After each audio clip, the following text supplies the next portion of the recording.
Nous prions le Seigneur. Dieu Tout-Puissant, rends-nous attentifs par ton Saint-Esprit, afin que nous apprenions par la prédication de ta parole à discerner ta volonté et à conformer-nous à nos enseignements de ton enseignement. Au Père, cette grâce, l'amour de Jésus-Christ, ton Fils, notre Seigneur. Amen.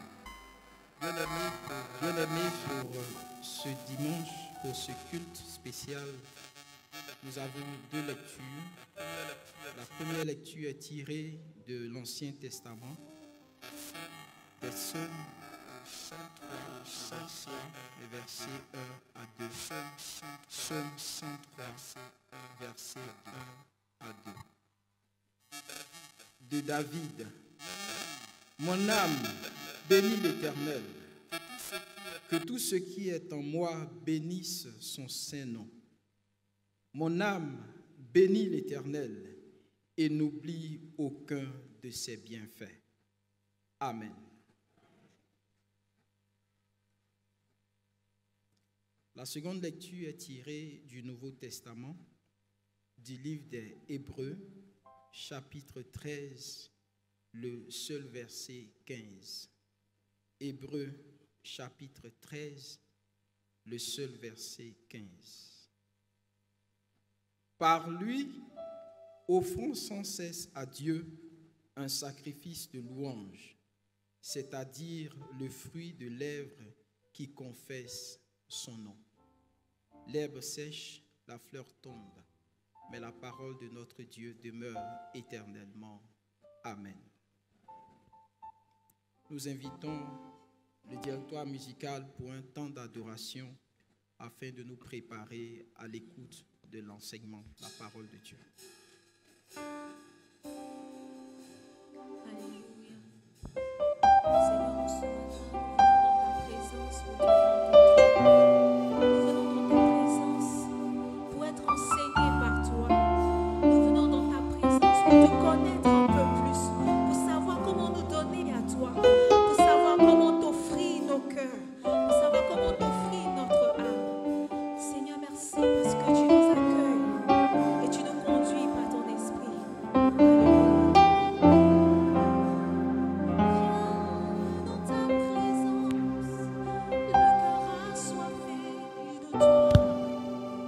Je m'attends à toi. Je m'attends à toi, Père.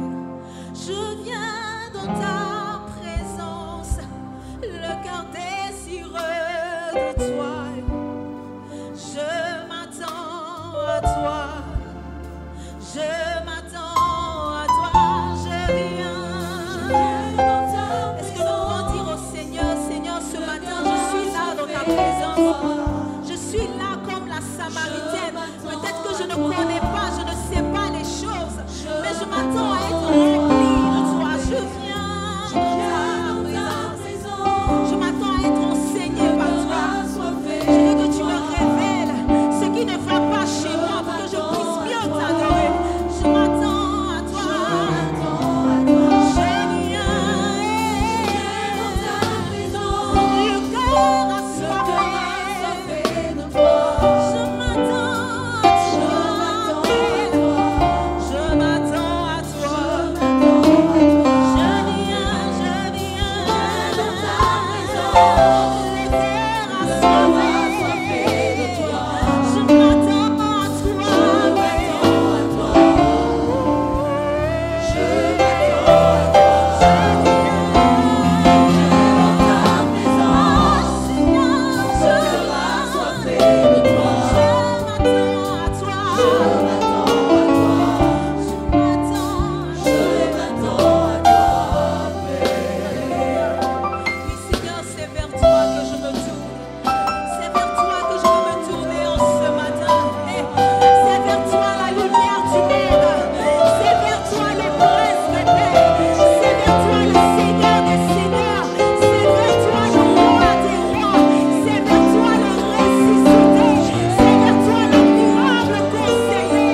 louange.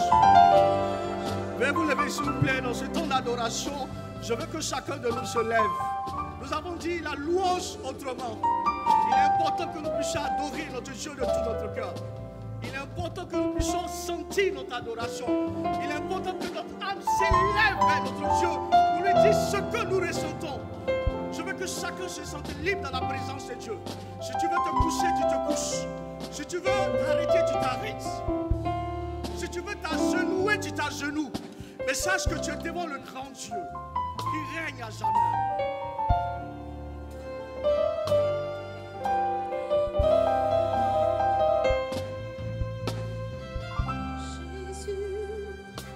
Je me présente devant toi en ce matin pour t'adorer avec mes mots.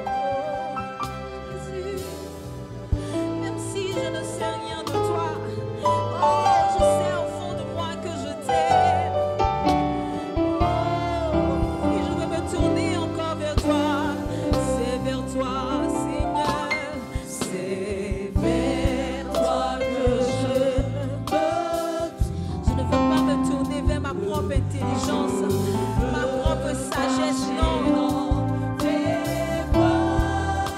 Je lève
souverainement élevé au-dessus de tout ce qui existe.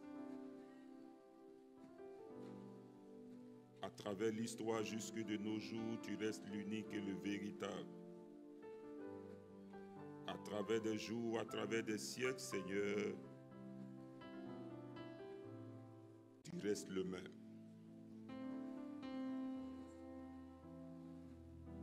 Marque-nous encore aujourd'hui par la manifestation de ta gloire au milieu de ton peuple.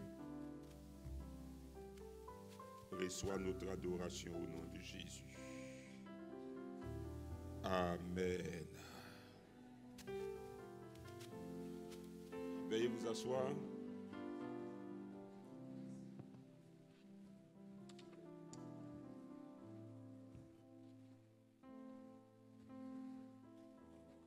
Frères et sœurs, dans le Seigneur, il y a des choses que tout le monde sait faire. Tout le monde sait faire. Ceux qui sont enseignés, mais encore ceux qui sont bien enseignés le font bien. Et cette année, pour la moisson 2023, nous sommes appelés à parler plus de sacrifice. Qui parle de sacrifice, parle de pratique, parle des choses que nous allons offrir à Dieu. Si on n'est pas enseigné, si on n'est pas instruit, on peut le faire, pensant bien le faire. Mais quand on est bien enseigné, quand on est bien instruit, frères et sœurs, la réalité aussi, c'est qu'on peut avoir un bon enseignant, on peut avoir un bon professeur, on peut avoir un bon maître. Mais si nous, qui recevons l'enseignement, sommes distraits, ça sera difficile. C'est pourquoi je vais t'inviter pour cette semaine spirituelle de moisson où nous allons passer 2 jours ensemble, aujourd'hui et demain, à être très attentif, à prendre à cœur le temps que nous allons passer pour que ta moisson 2023 soit une moisson réussie, que l'enseignement qui sera donné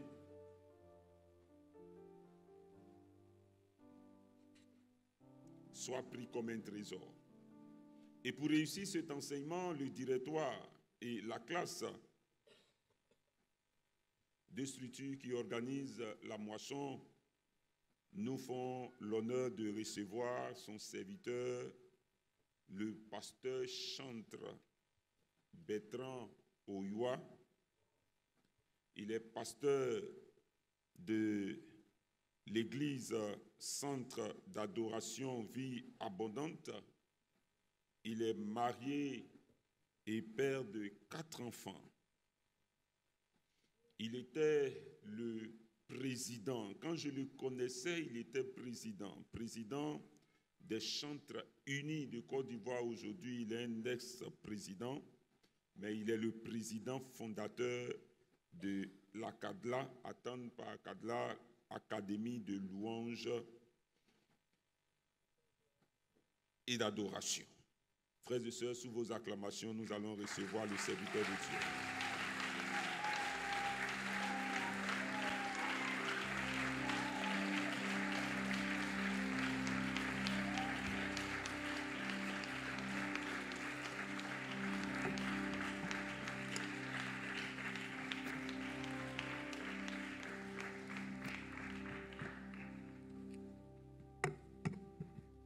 Alléluia. Gloire à Jésus. Je voudrais avant toute chose rendre toute la gloire au Seigneur pour le privilège qu'il m'accorde d'être ici. C'est ma toute première fois de prendre la parole un dimanche. Et c'est vrai que je suis déjà intervenu ici à l'invitation d'une classe. Je crois que c'est la classe Israël. Et on a eu des moments. Et ça fait au moins 7 ou 8 ans que je suis aussi en contact avec l'équipe de louange. On a eu des sessions de formation et je bénis vraiment le Seigneur pour le travail qui est fait. Alléluia. Je veux bénir le nom du Seigneur et gardant tout protocole, respectant tout le protocole, saluer, bénir le nom du Seigneur pour la vie du très révérend Lobo qui nous a adressé ce courrier, ainsi que tout le comité d'organisation qui a choisi notre modeste personne pour apporter la parole du Seigneur. Je voudrais saluer respectueusement le pasteur ainsi que tout le comité des catéchistes. Que Dieu vous bénisse. Amen. Est-ce que nous sommes contents d'être dans la maison du Seigneur? Est-ce qu'il y a quelqu'un qui est vraiment content d'être dans la maison du Seigneur? Alléluia. Je suis dans la joie quand on me dit allons dans la maison du Seigneur. Alléluia. Je crois que cette fête des moissons sera la plus glorieuse de toute l'histoire de l'Église du Jubilé. Ton amen me montre que c'est seulement ceux-là qui croient. Les autres, André, ne croient pas. Est-ce que vous ne pensez pas qu'avec Dieu, on va de gloire en gloire? On va de gloire en gloire. Alléluia. Donc, s'il y a eu déjà des fêtes de moisson, celle-là sera la plus glorieuse. Quand je le dis, je le confesse, je le proclame, je le déclare. Alléluia. La Bible dit que la gloire de cette dernière maison sera plus grande que celle de la première. Et je crois que le Seigneur va vraiment faire quelque chose de très, très, très puissant dans la vie de quelqu'un. Alléluia. Avec votre permission, est-ce qu'on peut juste se tenir debout pour faire la lecture du psaume 103, versets 1 et 2. C'est tout juste 2 versets. Et ensuite, Hébreux 13, 15. On va lire Hébreux 13, 15. Je ne sais pas si la projection peut nous aider. Est-ce que ça s'affiche? Voilà, on va lire d'abord ce verset. Et ensuite, on va lire le psaume 103, 1 et 2. Voilà, je vais compter à 3, on va lire ensemble, s'il vous plaît. 1, 2 et 3, on y va. On va reprendre, s'il vous plaît. On peut afficher. On peut afficher. Voilà, je compte à 3. On va lire comme ici, aujourd'hui, c'est vrai, c'est le culte, mais on forme une très grande chorale. Amen. Nous formons une grande chorale. Donc, je vais compter à 3 comme on fait à la chorale, et puis on va lire ensemble. 1, ok, j'attends que ça s'affiche pour m'assurer qu'on lise ensemble. C'est bon?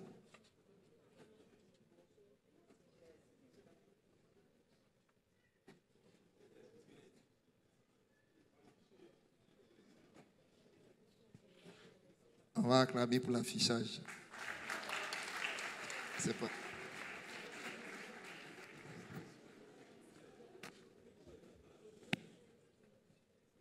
Ça peut aller? Bon, si ça ne vient pas, c'est pas grave.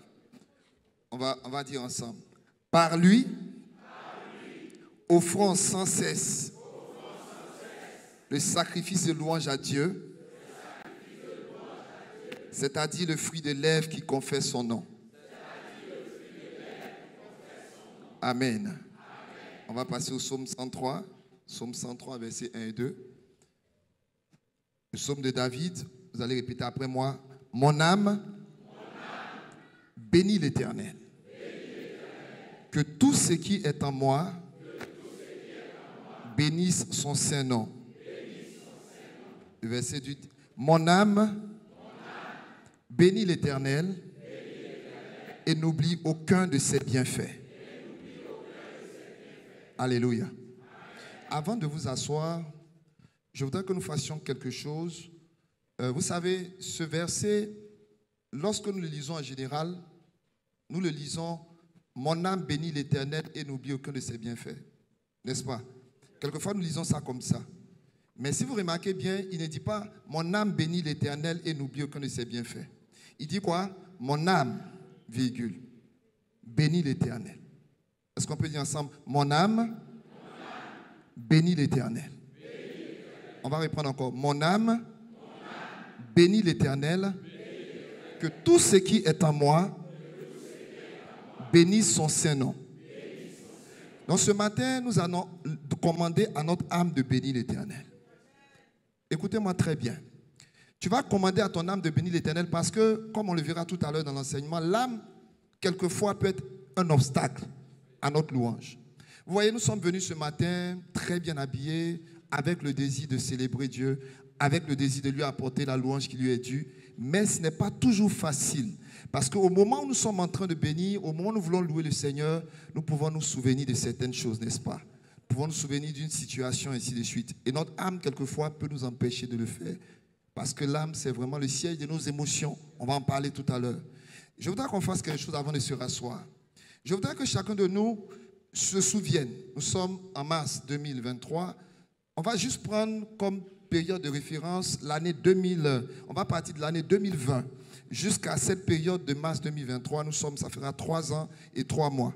Je voudrais juste savoir, est-ce que ici, quelqu'un peut juste témoigner que pendant ces 3 années, il a vu la main de Dieu dans un domaine de sa vie? Juste lever la main. Juste lever la main. Levez juste la main.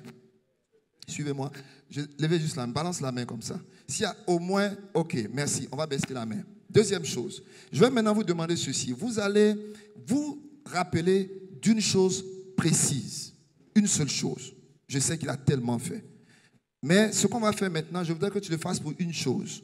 Peut-être c'est sur le point de vue familial, peut-être relationnel, peut-être au niveau du travail, peut-être au niveau de je ne sais pas, un domaine. Dieu s'est manifesté. Tu as vu la main de Dieu. Nous l'année dernière, on a échappé un grave incendie à la maison. Le feu a pris, mon épouse préparait, le feu est sorti en plein comme ça du four et n'eût été la main de Dieu, on aurait certainement perdu tout. Et je crois que parmi nous, plusieurs ont échappé à des accidents. Les enfants qui ont été malades, il y en a tellement. Mais je voudrais que pour ce matin, chacun se souvienne d'une seule chose. Si tu as identifié cette chose, tu vas maintenant lever ta main. Assure-toi que tu as bien identifié ce pourquoi tu vas bénir l'Éternel tout de suite. C'est bon? Si tu as trouvé, balance ta main. Je veux qu'on soit tous en phase. Le pianiste soit avec moi, s'il te plaît. Donne mon sol. Plaque l'accord du sol. Balance ta main comme ça. Merci. Bien. Maintenant, voici ce qu'on va faire. Je vais compter à 3. Et quand je vais compter à 3, ce que tu vas faire, tu vas commencer à dire merci au Seigneur, mais tu vas soutenir ce remerciement pour la raison pour laquelle tu as levé la main. Tu vas soutenir ça par des ovations. Toi-même, tu apportes cela à Dieu. Tu lui dis merci parce que Seigneur, tu m'as sorti de cette maladie, tu m'as sorti de cette situation, tu m'as sorti. Et reste précis là-dessus et laisse ton âme bénir l'Éternel pour ça seulement. On va le faire juste pendant une minute tout au plus. Hein? Et on va continuer. Alléluia. C'est bon? On peut y aller? Est-ce qu'on est prêt ici?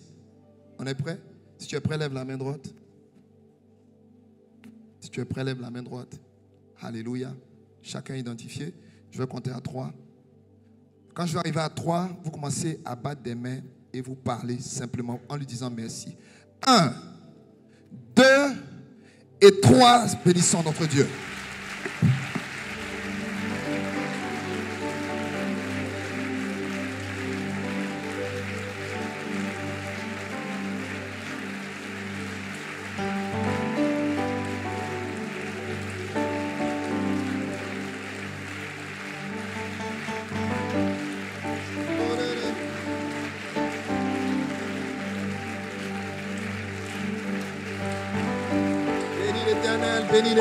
Bénis l'Éternel, Seigneur, merci. Dis-lui merci.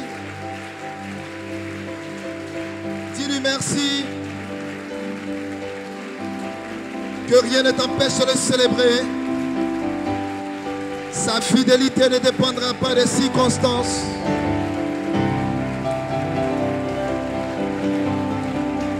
Alléluia. Tu mérites les hommages. Tu mérites nos ovations. Ta renommée s'est accrue par l'accomplissement de tes promesses. Mon âme bénit l'Éternel. Mon âme bénit l'Éternel. Et n'oublions qu'en de ses bienfaits.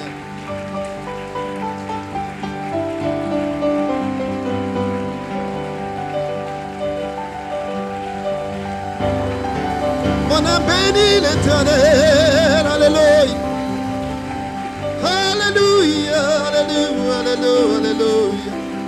Tu as été bon pour ce papa. Tu as été bon pour cette maman. Tu es celui qui nous guérit de toutes nos maladies. Tu es celui qui restaure nos âmes et nos cœurs. Tu es celui qui dit et la chose arrive. Tu es celui qui appelle à l'existence les choses qui n'existent pas. Tu es le maître des temps et des circonstances. Le Dieu fidèle et grand. Tu es l'alpha et l'oméga. Tu es le premier et le dernier. Tu es le rejeton de David. Tu es l'étoile brillante du matin. Tu es le prince de la paix. Tu es l'admirable conseiller. Le Dieu vivant éternel. Jéhovah Shammah. Jéhovah Shalom. Jéhovah Rohi. Nous te bénissons, Seigneur. Nous te rendons gloire, Seigneur. À toi la gloire. À toi la gloire. Et la louange.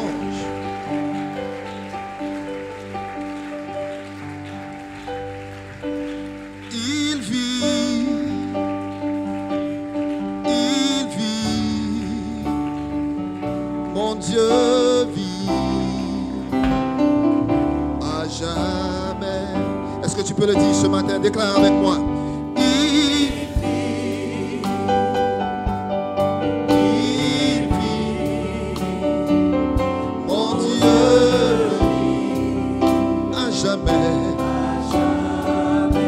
Est-ce que c'est vrai qu'il vit? Déclare, déclare. Est-ce qu'il vit? Est-ce qu'il vit? Il vit. Mon Dieu vit. Oh, à jamais. Est-ce qu'il règne? Il règne, il règne.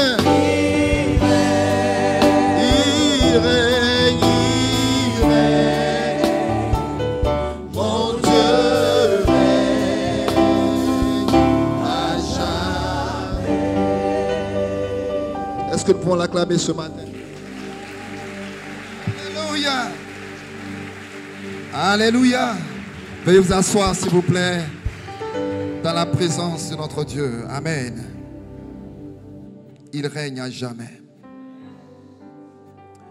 L'auteur de l'Épître aux Hébreux, dans Hébreux 13, au verset 15, dit: par lui, offrons sans cesse à Dieu le sacrifice de louange, c'est-à-dire le fruit des lèvres qui confesse son nom. Je me propose pendant ces 2 jours de partager avec vous le thème qui est un peu le thème de toute cette moisson. Mon âme, un sacrifice de louange à Dieu. Est-ce qu'on peut dire ensemble, mon âme, un sacrifice de louange à Dieu? Alléluia. Lorsqu'on parle de l'âme, David dans le psaume 103 s'adresse à son âme. Il dit: mon âme bénit l'Éternel. Vous savez, David a beaucoup de raisons de pouvoir dire cela à son âme. David dit: n'oublie aucun de ses bienfaits. Et il dit aussi que tout ce qui est en moi bénisse son Saint-Nom. L'âme, quelquefois, peut être un obstacle majeur à l'expression de notre reconnaissance à Dieu. Et vous savez, nous sommes des esprits, nous avons une âme et nous habitons dans un corps. Je pense que vous le savez bien. Mais vous savez, si Dieu nous a donné ce corps, c'est pour nous mettre en contact avec le monde physique. Le corps, les 5 sens, la vue, on peut citer les 5 sens: l'ouïe, l'odorat, le goûter et puis le toucher. Voilà, les 5 sens. Notre corps est au contact. Et par le moyen des 5 sens, nous pouvons percevoir les réalités physiques et matérielles. Ça, c'est au niveau de notre corps. Au niveau de notre esprit, c'est notre dimension spirituelle. Et Dieu nous a fait à son image et selon sa ressemblance. Et lorsqu'il a fait l'homme, vous vous souvenez, la Bible dit que Dieu a insufflé en l'homme un souffle de vie et il devait une âme vivante. Donc l'homme est esprit, âme et corps. L'esprit est cette dimension de Dieu en nous. Et lorsque l'homme a péché, lorsque l'homme s'est rébellé contre son Créateur, cet esprit-là est mort. Mais n'empêche que l'homme demeure un être spirituel. L'âme, par contre, dont nous allons parler, est le siège des sentiments, des émotions, de la volonté et de la raison. J'enseigne un peu, donc quelquefois, excusez-moi si je vous fais répéter, ainsi de suite. Vous n'êtes pas fâchés, j'espère. On peut y aller? Ok. Vous allez répéter avec moi. Vous allez dire, l'âme est le siège des sentiments, des émotions, de la volonté et de la raison. Alléluia. Donc notre âme, c'est le siège de nos sentiments. Donc quand on parle de sentiments, quand on parle d'émotions et de sentiments, les deux vont un peu ensemble. La seule différence, c'est que l'émotion, l'émotion, vous allez réagir par rapport à une situation. Je viens, quelqu'un sort devant moi, je suis effrayé, j'ai peur. C'est une émotion de peur. Mon enfant rentre, papa, je viens d'avoir mon bac. Comment est-ce que je me comporte? Quand on annonce, l'enfant vient d'il a eu son bac, on fait comment? On reste serein ou bien on est content? On va jubiler, on va pousser les cris, on va le prendre. Les mamans même souvent te mettent au dos. Parce que le bac, ce n'est pas un jeu. Tu as souffert. Donc elle exprime son sentiment. C'est une émotion de joie. Donc l'émotion, ça peut venir suite à un événement. Donc l'émotion, ça peut être la joie, ça peut être la tristesse, ça peut être la colère. Une situation se passe, mon enfant m'a énervé, mon mari m'a énervé, mon épouse m'a énervé, mon collègue au travail, même mon boss, souvent il m'énerve, n'est-ce pas? Même si on ne dit pas. Il ne faut pas dire, mais souvent il énerve. Il y a des situations qui énervent. Tu vas au guichet, tu veux retirer, le guichet est fâché contre toi. L'argent ne sort pas. Tu sors, tu es fâché, toi seul du guichet. Ça, c'est des émotions. Et c'est normal. Maintenant, une émotion, quand elle va commencer à durer dans le temps, elle va devenir ce qu'on appelle un sentiment.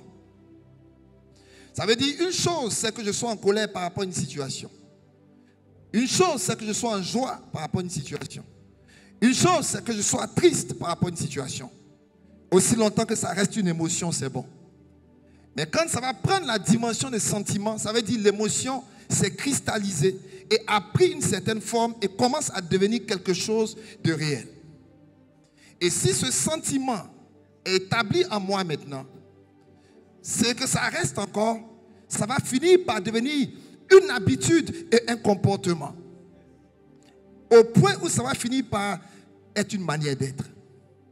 Voilà pourquoi vous pouvez voir des personnes, à force de ne pas gérer bien leurs sentiments de colère, sont devenues des personnes très colériques. Le fait de ne pas aussi gérer le sentiment de tristesse, une situation de tristesse arrive. Et il y en a tellement. Il y a tellement de raisons d'être triste. Il y en a tellement. Beaucoup de mauvaises nouvelles qui peuvent arriver de partout. Et face à ces choses, quand ça vient, tu peux sentir dans ton cœur cette profonde tristesse et ton âme va t'envoyer ce message. Tu n'as pas envie de louer le Seigneur. Et voilà pourquoi lorsque nous venons le dimanche dans la maison du Seigneur, je le partage souvent avec les chantres, avec aussi les étudiants de l'académie. Quand je leur enseigne, on les enseigne un peu sur ces sujets-là. On leur fait comprendre que lorsque les gens viennent, par exemple, le dimanche, vous êtes venus ce dimanche, vous êtes venus célébrer Dieu. Mais chacun est venu avec une réalité personnelle. Chacun est venu avec une réalité familiale, spirituelle, peu importe. Quoi qu'il en soit, quand tu viens, tu t'assois, tu as quitté la maison, ton désir, tu dis, je viens louer Dieu, n'est-ce pas? C'est pour ça que tu es venu. Mais croyez-moi, ce n'est pas aussi facile que ça. La preuve, c'est que lorsque la chorale même va se lever quelquefois pour dire, dans son célébrant, ce n'est pas évident. Ce n'est pas toujours évident. Parce que notre âme a malheureusement cette mauvaise habitude de vouloir nous dicter à quel moment nous devons louer le Seigneur et à quel moment nous ne devons pas le faire. Et voilà pourquoi, avec raison, David, qui a compris cela, a dit, je ne laisserai pas mon âme déterminer ma louange. Donc, il regarde son âme et il dit à son âme, mon âme, bénis l'Éternel. Il commande à son âme, bénis l'Éternel. Je sais que tu n'as pas envie de bénir. Je sais que les circonstances ne te permettent pas de bénir. Mais bénis quand même l'Éternel. Parce que sa fidélité ne dépend pas des circonstances. Est-ce que quelqu'un est avec moi? Bénis l'Éternel quand même. Vous voyez, le même samedi, pendant que nous sommes en train de célébrer le mariage, le même samedi, certains s'en vont aux funérailles, n'est-ce pas? C'est comme ça tous les week-ends. On se réjouit d'un côté, on pleure d'un autre côté. Et c'est ça la vie. Mais Dieu demeure Dieu dans tout ça. Il demeure sur son trône dans tout ça. Alléluia. Et voilà pourquoi tu dois prendre la résolution. Au début de cette semaine et de cette saison de moisson, tu dois prendre la résolution que ton âme ne va pas t'empêcher de bénir l'Éternel. Alléluia. Vous savez, en temps normal, lorsque on vit une situation de tristesse, naturellement, on n'a pas envie de louer. Mais vous voyez, lorsque vous louez Dieu, après que vous ayez une promotion, vous travaillez, vous aviez 250 000 de salaire, et puis Dieu fait grâce, vous avez une promotion, on double votre salaire, on vous met des avantages. Est-ce que vous n'avez pas envie de louer le Seigneur? Cette louange est très spontanée, n'est-ce pas? Quand pendant des mois et des mois, tu es derrière une soeur, tu veux la marier, elle ne répond pas, et puis un jour elle vient dire, j'accepte. Il y a une louange qui monte de ton cœur, mais ce n'est pas une louange compliquée. C'est une louange qui vient naturellement. Vous voyez de quoi je parle? Il y a des louanges que vous avez lorsque vous avez des bonnes nouvelles.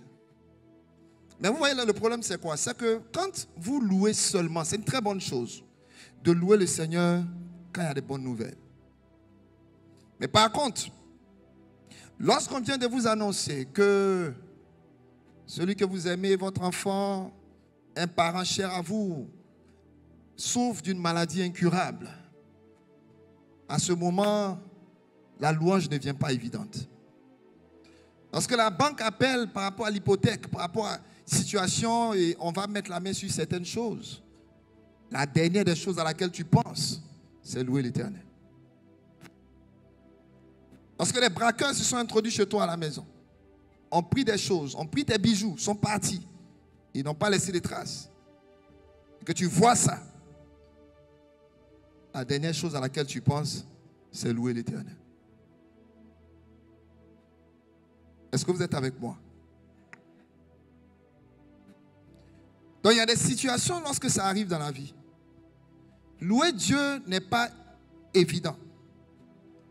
Et si nous parlons maintenant de mon âme comme un sacrifice de louange à l'Éternel, nous sommes en train de dire que nous voulons conditionner notre âme à pouvoir apporter à Dieu des louanges en tout temps, en toutes circonstances. Et frères et sœurs, bien-aimés, si le Seigneur nous demande de le louer en tout temps, de la même manière qu'on voit dans 1 Thessaloniciens, il a dit priez sans cesse. On nous dit aussi soyez toujours joyeux. On pourrait se poser la question, est-ce que c'est possible d'être toujours joyeux? Je dirais oui, c'est possible d'être toujours joyeux. Parce que Dieu a mis en nous l'esprit de joie. Et je crois que cet esprit-là est en toi. Et tu as la possibilité d'être toujours joyeux. Dieu ne te demande pas quelque chose qu'il ne t'a pas déjà donné. Et s'il dit, soyez toujours joyeux, soyez reconnaissants, rendez grâce en toutes choses, c'est parce que Dieu nous a donné la capacité de rendre grâce en toutes choses. Mais lorsqu'il y a des bonnes nouvelles, lorsque les conditions se prêtent et que je viens louer Dieu, je viens lui apporter ma reconnaissance, c'est une très bonne chose. Cela plaît à Dieu. Mais la seule différence, c'est que ça ne te coûte pas beaucoup. Vous comprenez? Si on t'annonce une bonne nouvelle, si on te dit que voilà, tu viens d'avoir le visa pour lequel tu t'es battu pendant des années, et qu'on dit, enfin on t'appelle, c'est l'ambassade, on dit tu as eu ton visa. La louange monte spontanément. C'est une bonne chose. C'est une très bonne louange. Mais ce que je dis, c'est que ça ne te coûte pas. Qui comprend? Qui comprend? Ça ne te coûte pas. Parce que c'est ce qui est naturel. Mais quand on vient t'annoncer une situation adverse, quand tu es au cœur de l'adversité, quand les situations commencent à devenir contraires, quand les vents sont contraires, la louange, quelquefois, devient compliquée. Mais croyez-moi, dans de telles situations, il y a des hommes et des femmes qui ont compris qu'il est possible de louer Dieu même au milieu de la tempête. Et ce que je suis venu vous annoncer pendant cette semaine, c'est vous dire que vous devez changer de dimension dans votre vie de louange. Ne vous limitez plus seulement à le louer quand les choses vont bien. Mais apprenez maintenant à rentrer dans la dimension de la louange en dépit de la manière dont les choses vont. Est-ce que quelqu'un est avec moi? Alléluia. En dépit de la manière dont les choses vont. Vous voyez, ce sont des choses, lorsqu'on dit comme ça, on peut avoir quelquefois le sentiment que c'est juste théorique. Je vais vous partager juste quelque chose, un témoignage. Je veux que vous compreniez quelle a été moi mon expérience du sacrifice de louange. Nous sommes mariés le 29 mars 2003. Dans 3 jours, nous aurons 20 ans de mariage. Et 1 an après notre mariage, Dieu nous a fait grâce, il nous a donné une fille que nous avons appelée Esli. Son nom signifie « Mes yeux sont tournés vers l'Éternel ». Et cet enfant était donc première. Donc, du côté de ma belle famille, c'est le premier enfant. Du côté aussi de chez moi, donc les 2 parents, c'était le premier petit enfant. Donc, un enfant vraiment chéri, aimé. Lorsque, un jour, l'enfant avait autour de 4 à 5 mois. Elle est née le 4 février.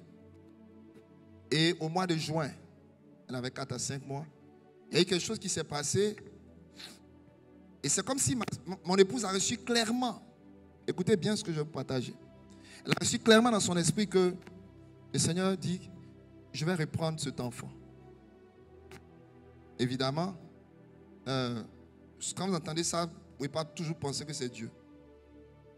Pourtant, c'est bien Dieu qui parlait. Mais on s'est dit, si le Seigneur permet une telle chose, bon, c'est vrai, il a ses raisons. Moi, j'ai essayé de la calmer, je lui ai dit non, parce qu'elle était un peu triste. Et puis, on a eu une petite retraite, on s'est retiré quelque part 3 jours, on est revenu. Et quand on est revenu quelque temps après, on était à la maison.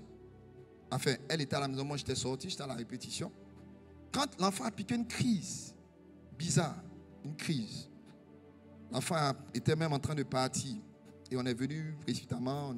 Et on est allé au CHU. On est au CHU de Cocody. On est rentré là-bas à la fin du mois de juin. C'était vers le 29 ou 30 juin. Et nous sommes restés là pendant 6 jours. Évidemment, quand on partait là, c'était vraiment pour une urgence. Les médecins commencent à faire le diagnostic. Ils regardent. On la met sous oxygène. Petite de 5 mois. On regarde, on passe, le bilan est bon. Aucun problème. Personne ne voit. On ne voit rien. On ne sait pas expliquer. Évidemment, nous, on continue à prier le Seigneur. Seigneur, 1 jour, 2 jours, 3 jours, 4 jours, 5 jours. On rentre au 5 juillet 2004. Les médecins viennent le matin. On constate que l'enfant avait des couleurs. Ils font les examens. On va à l'institut de cardiologie rapidement. On revient. On donne l'examen. Pas de problème au niveau du cœur. Pas de problème. C'est-à-dire personne ne sait rien. Les professeurs sont là, les médecins sont là. Personne ne comprend rien du tout. Et l'enfant est là en détresse respiratoire. Au 5e jour, 6e jour, je vais à la maison. Je vais prendre des affaires. Rapidement pour revenir. Quand je pars, je reviens. Au moment de sortir, j'entends clairement le Seigneur qui me dit, prends ta guitare. Donc, évidemment, quand tu vas à l'hôpital, ce n'est pas d'aller avec une guitare. Le Seigneur me dit, prends ta guitare. Donc, j'ai pris ma guitare. Mon épouse m'a dit, ok, allons-y. On a pris la guitare, on est parti. On arrive à l'hôpital. 6 juillet. Le Seigneur me dit, il faut me louer, il faut me célébrer. Donc, je suis assis, j'ai la guitare, je chante, je regarde ma fille. Je dis, Seigneur, tu es capable de faire. Vraiment, on ne comprend pas. On a commencé à célébrer. Je commençais à chanter. Je voyais ma fille qui me regardait. Je pouvais sentir son désir de vivre. Mais, humainement, on était coincés. Il n'y avait pas vraiment d'alternative. Donc, on célébrait, on louait le Seigneur. Évidemment, je m'attendais vraiment à ce que lorsque j'allais louer, que les choses allaient être différentes. Et pendant que je célébrais, je chantais. Après, vers le soir, 19h, 20h, 21h, vers 20h, ils sont passés faire le contrôle. À un moment, paf, la situation de la petite a commencé à se dégrader. 21h, les médecins sont venus de toute urgence. On a vu que la petite était partie. 21h00, elle a rendu l'âme. Waouh! Le genre de situation où tu t'assois, tu dis waouh. À aucun moment, je ne pouvais imaginer dans mon esprit, jeune marié avec cette fille qu'on aimait tant, que j'allais partir comme ça, revenir sans l'enfant. C'était même pas, j'avais pas envisagé ça. Je vous dis, j'étais, bon, vous pouvez imaginer. Mon épouse et moi, Dieu merci, nos parents étaient là, ils nous ont pris, on est rentré à la maison. J'ai dit, Seigneur, qu'est-ce qui s'est passé?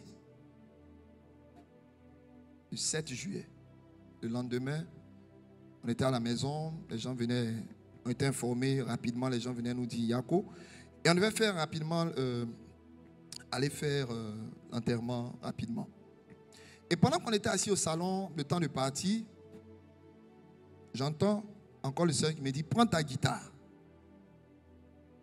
Vous voyez le genre où Dieu t'énerve un peu, façon. Là, tu as envie de lui parler mal, quoi, pour dire, mais c'est... Faut pas faire ça. Seigneur, arrête tes trucs là. Je vous dis, Dieu me dit, prends ta guitare. On était assis, on pleurait, on était là, mélangés, confus, on ne comprenait rien. Qu'est-ce qui s'est passé? Dieu me dit, prends ta guitare et loue-moi. Je savais que c'était lui qui me parlait. Je connais sa voix. Je suis allé, j'ai pris ma guitare, je me suis assis. Avec mon épouse, on chantait. On chantait. Au départ, énervé. Et que tu chantes, tu es fâché. Ta fidélité est grande. Si tu peux mettre chou, mais tu vas faire. Ta fidélité. Si tu peux dire, Dieu même il regarde ton cœur, il sait que toi-même, tout ce que tu sais t'élève. Quelle fidélité est grande? Tu as pris ma fille. Tu dis quoi? Donc, j'ai commencé à chanter, je chantais comme ça. Et au fur et à mesure qu'on chantait à mon épouse, les larmes coulaient de nos yeux. On a commencé, et à un moment, on a senti que là maintenant, c'était plus notre volonté. On a senti que maintenant, notre âme a pris le contrôle. Il y a comme si Dieu est venu maintenant louer avec nos lèvres. Et on célébrait Dieu. On pleurait. Et tous ceux qui venaient sont rentrés dans la louange et l'adoration. Et pendant ce temps, ce 6 juillet 2004, je ne vais jamais oublier ça. J'ai entendu clairement Dieu me dire, je veux t'enseigner Hébreux 13, 15. J'ai entendu ça. Je n'avais pas fait référence avec ce verset que nous étudions maintenant. Il m'a dit, je veux t'enseigner Hébreux 13, 15. J'ai entendu ça. Et après, le Seigneur me dit, il me parle, il me dit, je te donnerai une fille l'année prochaine à la même période. Voici les deux paroles qu'il m'a données. Et après, on a fait l'enterrement, tout ça. Je suis venu, j'ai regardé ma Bible et je vois Hébreux 13, 15. Par lui, offrez sans cesse à Dieu un sacrifice de louange, c'est-à-dire le fruit de lèvres qui confesse son nom. Dieu a dit, je vais t'enseigner ça. Et voici ce que le Seigneur m'a dit. Ça, c'est mon expérience que je partage avec vous. Il me dit, retiens bien ceci. C'est moi qui suis propriétaire des enfants. Vous n'êtes que des intendants. Aucun enfant ne vous appartient. Cet enfant, je vous l'ai donné, je vous l'ai prêté. Mais à aucun moment, c'est ton enfant. Tu sais comment faire un enfant? David dit dans le psaume 139, quand j'étais une masse informe, tes yeux me voyaient et tu me connaissais. Et le nombre de jours qui m'était donné, tu le connaissais déjà. Il dit, c'est une science au-delà de ma portée. Au-delà de ce que je peux penser. Dieu m'a dit, Esli, ce bébé-là, je vous l'ai donné. Et voici ce qu'il nous a dit. Je vous l'ai donné pour que, parce que son nom signifie mes yeux sont tournés vers l'Éternel. Il dit, je vous l'ai donné pour que, dorénavant, vos yeux soient toujours tournés vers moi. Il m'a dit, c'est la mission de cet enfant dans votre vie. Frères et sœurs, quand j'ai entendu ça, j'ai compris qu'en fait, Dieu venait de me faire entrer, pas seulement un verset, mais dans une saison et une vie de louange. À partir de cet événement, notre vie n'a plus jamais été la même. Plus jamais. Je suis le résultat de ce qu'on appelle offrir à Dieu une louange, le fruit de lèvres qui confesse son nom. Je sais de quoi je vous parle. Dieu m'a dit que ta fille soit là, qu'elle soit partie. Je demeure Dieu, je suis sur mon trône. Je n'ai pas de compte à rendre à qui que ce soit. Il dit, bénis-moi en toutes circonstances. Et j'ai commencé à comprendre comment des gens comme David ont commencé à dire, Seigneur, mon âme bénit l'Éternel. J'ai commencé à comprendre comment il a commencé à dire, la fidélité de Dieu ne dépendra pas des circonstances. On ne peut pas se permettre de bénir Dieu seulement quand ça va. Ça c'est bon, mais ça ne vous coûte pas grand-chose. On t'a donné une promotion, tu loues Dieu. D'accord, c'est bon, mais tu n'as rien fait. Ça ne te coûte pas. Mais quand tu es face à un malade, quand tu es face à une situation conjugale compliquée, quand tu es face à une situation adverse et que tu es capable de te tenir comme Paul et Silas au milieu de la prison, enchaîné et célébrer, là, c'est un sacrifice de louange. Là, c'est un sacrifice de louange. Et c'est ce genre de louange-là qui amène le surnaturel. C'est ce genre de louange, comme Paul et Silas qui étaient en prison, en pleine adversité, à minuit. La Bible dit qu'ils étaient enchaînés. Ils n'avaient même pas tort. Ils avaient raison. Mon frère, tu as raison dans cette affaire. Mais les plaintes ne serviront pas. Ma soeur, tu as raison dans cette affaire. Mais les plaintes et les récriminations ne serviront pas. Dieu t'a donné une âme redoutable. C'est l'âme de la louange. L'âme de la reconnaissance. Aucune muraille ne peut résister à une louange quand elle vient du cœur. Aucune. Quand tout a échoué, rentre dans la louange. Je ne vous parle pas d'une louange. Écoutez, quand je parle de louange, la louange même, il y a des niveaux. Je n'ai pas dit une chanson.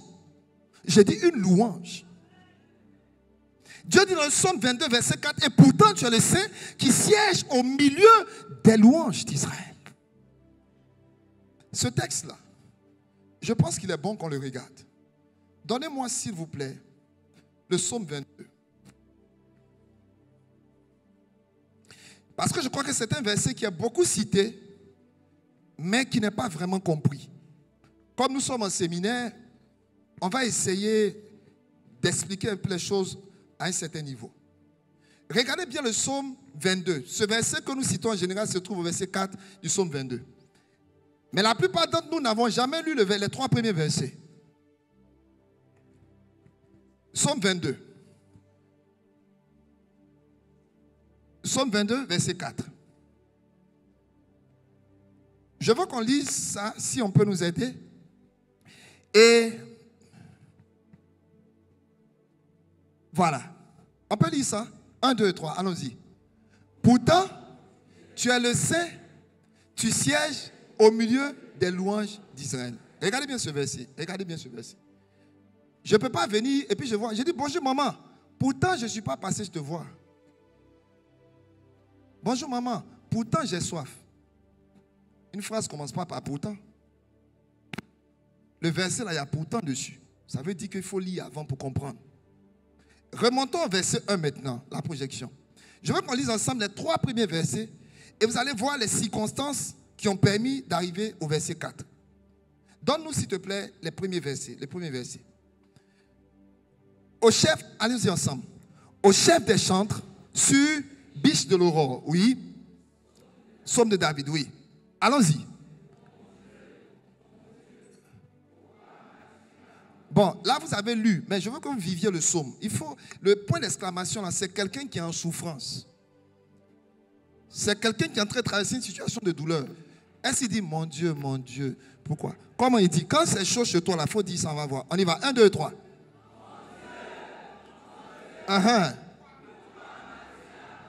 Non, redis ça encore avec plus, comme quelqu'un qui est vraiment dans la détresse. On y va. Mon Dieu, pourquoi? Et t'éloignes-tu sans me secourir, sans écouter mes plaintes? Vous voyez, le monsieur a des problèmes. Il a des larmes. Et au milieu de ces larmes, il s'attend à ce que Dieu intervienne. Et le verset 3 dit quoi? Mon Dieu. Ah, c'est mon Dieu 2 fois. Hein. 2 fois là. Ça veut dire c'est chaud. C'est comme en vérité. C'est chaud sur lui. Dis, mon Dieu, je crie le jour et... À qui c'est déjà arrivé? Tu pries, tu as l'impression que Dieu n'entend pas. À qui c'est déjà arrivé? En tout cas, je suis au bon endroit. Moi-même. Tu parles, oh, tu parles. Tu pleures, tu ajoutes dessus. Même l'âme, il ne voit pas. Aïe. Il dit quoi? Je crie le jour. Donc je me dis au moins la nuit, ça va aller. Mais la nuit, j'ai fait un rêve jusqu'à mon propriétaire vient m'encaisser dans le rêve. Tu rêves aux factures. C'est compliqué. Vous voyez? C'est quelqu'un qui a des problèmes. Hein? Et c'est dans ce contexte qu'il donne maintenant le verset 4. Et pourtant, vous voyez? Et pourtant, tu es le saint qui siège. Quand on dit c'est le siège de la Banque mondiale, quand on dit c'est le siège des Nations unies, quand on dit c'est le siège, ça veut dire quoi? C'est l'endroit où on est positionné, où il y a la direction générale, où on prend les grandes décisions stratégiques. C'est ça? C'est ça ou c'est pas ça? Maintenant, on te dit que le Dieu que tu loues, le Dieu que tu sers, siège dans tes louanges. D'après toi, qu'est-ce qui doit prendre place? Quelqu'un avec moi? Qu'est-ce qu'il siège? Et quand on vous dit siéger, ça vous parle d'un roi qui vient avec tout son protocole, qui vient, il s'installe dans ta louange. Maintenant, toi, tu ne fais que louer quand tout va bien. Il va faire quoi quand tout va bien déjà? Est-ce que ce matin, il y a quelqu'un qui est prêt à amener Dieu au milieu des bang-bang, comme on dit? Est-ce qu'il y a quelqu'un qui est prêt à porter l'arche de la louange au milieu des situations compliquées de sa famille? Alléluia. Alléluia.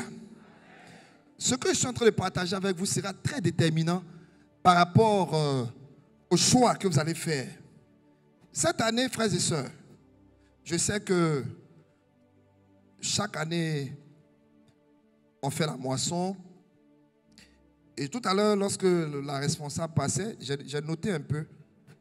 J'ai vraiment apprécié le plan qui a été mis en place. Je n'ai pas pu noter, mais j'ai vu qu'il y a l'offrande comme il y a Joseph, ce que j'ai pu noter, de 10 000 à un certain montant. Il y a Ruth, le deuxième, je n'ai pas entendu. Il y a Ruth, il y a Paul et Silas. Il y a Job. Ah, il y a Job dedans. Donc, il y a Joseph. Aidez-moi, s'il vous plaît, ceux qui ont cité. Il y a Joseph, il y a Ruth, il y a Job, il y a Paul et Silas, il y a Daniel, il y a David et il y a Salomon. C'est ça, hein? Frères et sœurs, je ne sais pas comment jusque-là tu as eu à faire tes offrandes. Mais je t'en supplie par les compassions de Dieu, que cette année-là, tu fasses une offrande de révélation. Que ces différentes cibles soient vraiment pour toi comme une offrande de révélation. Je crois que pour Paul, on a parlé de Paul et Silas pour la délivrance, l'enfantement, Daniel, service à Dieu, réveil, intimité, David, je n'ai pas pu noter, et puis Salomon, la richesse abondante et la faveur divine. Et puis le 1, là, je sais que c'est pour les études, des choses comme ça.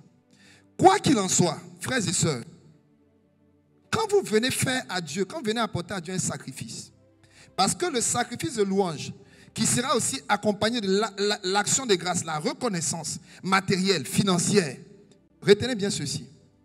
Chaque fois que vous venez faire une offrande à Dieu, l'offrande, c'est comme un autel que vous allez établir. Et un autel est un lieu de rencontre entre le ciel et la terre. Et le sacrifice que quelqu'un apporte à l'autel, la nature du sacrifice que tu apportes à l'autel va déterminer le genre ou la soif que tu as d'obtenir quelque chose. Alléluia. Alléluia. Et c'est en ce sens-là que quand Salomon est allé à Gabaon, La Bible nous dit que Salomon venait de remplacer son père au pouvoir. Et quand il a eu le privilège de venir aux affaires, une des premières choses qu'il a faites, il s'est rendu à Gabaon. La Bible dit qu'il s'est rendu à Gabaon pour aller sacrifier. C'est dans 1 Roi chapitre 3. Et il est allé dans cet endroit où il y avait des hauts lieux où il partait sacrifier. Dis avec moi sacrifier. Dis avec moi sacrifice. Alléluia. Il est allé dans ce lieu pour sacrifier. Et la Bible dit quand il est allé, il a fait un sacrifice. Mais un sacrifice auquel on n'était pas habitué. Habituellement, quand les gens faisaient des sacrifices, on faisait l'holocauste, un taureau. Souvent, c'est 2 taureaux. Quand on dit holocauste, on prend l'animal, on l'égorge, on le brûle. On fait l'immolation, le parfum monte, Dieu sent, il est content.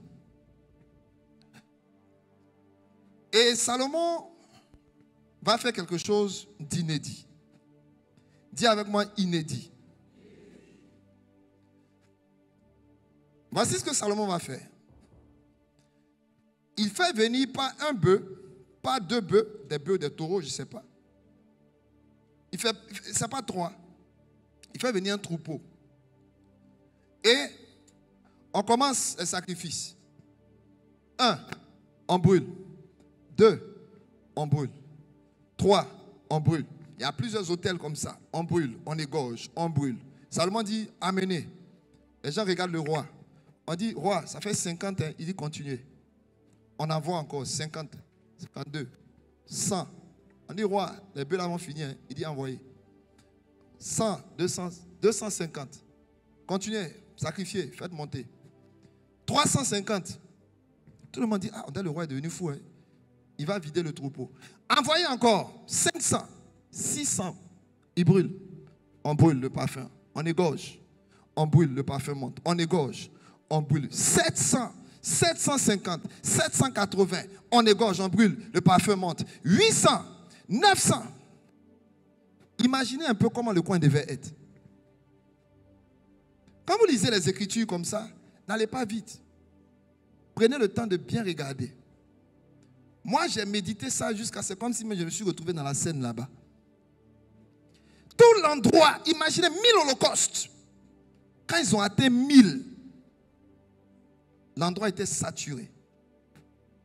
Et Dieu, dans le ciel, voit un homme sur la terre en train de faire un sacrifice. La question que Dieu va se poser, qu'est-ce qu'il veut? Écoutez-moi bien. Le sacrifice que vous apportez à l'autel, que ce soit un sacrifice en termes de louange, que ce soit un sacrifice en termes de service dans la maison de Dieu, que ce soit un sacrifice en termes de, sur le plan matériel, tout ce que vous pouvez faire pour Dieu, à partir du moment où vous venez, que ça vient de votre cœur, que vous voulez honorer Dieu avec et l'apporter, Dieu regarde. Il regarde votre cœur. Il regarde vos intentions. Il regarde votre soif. Et une chose importante à savoir, c'est que ce que j'apporte à l'autel montre ma soif d'avoir ce que je demande à Dieu. Est-ce que quelqu'un comprend ça? Alléluia. La nature de ce que j'apporte à l'autel comme sacrifice démontre, et retenez ceci, dans le monde spirituel, on ne répond qu'aux sacrifices qui sont faits. Et quand un sacrifice est fait, ça doit obéir à certains critères. Le tout n'est pas de venir faire juste une offrande. Le tout n'est pas de venir faire juste l'offrande de la moisson comme on a fait les années dernières. Le tout, c'est de se dire, Seigneur, bien prendre le temps de comprendre cette moisson. Quand on parle de moisson, ça parle d'abondance. Quand on parle de moisson, ça veut dire qu'on veut récolter un certain nombre de choses. Alléluia. Est-ce que vous êtes avec moi? On est là, je peux avancer. Quand Salomon fait, parce que plusieurs sont un peu fâchés, parce que depuis il prie, il dit à Dieu, pourquoi tu ne m'as jamais demandé ce que tu as demandé à Salomon? Donc on est en 1 Roi, chapitre 3, au verset 4. La Bible dit, le roi se rendit à Gabaon pour y sacrifier, car c'était le principal des hauts lieux. Salomon offrit 1000 holocaustes sur l'autel, à Gabaon. Et la Bible dit, vous voyez, juste au verset 5, après les 1000 holocaustes, c'est là on dit, à Gabaon, l'Éternel apparut en songe à Salomon pendant la nuit. Et Dieu lui dit quoi? Demande ce que tu veux que je te donne. Oh, qui veut que Dieu lui pose cette question? Il y en a même, Dieu, quand il regarde ton visage, il sent que si se trompe pour te poser ça. Tiens. Non, entre nous, s'il te demande, toi, tu vas demander quoi?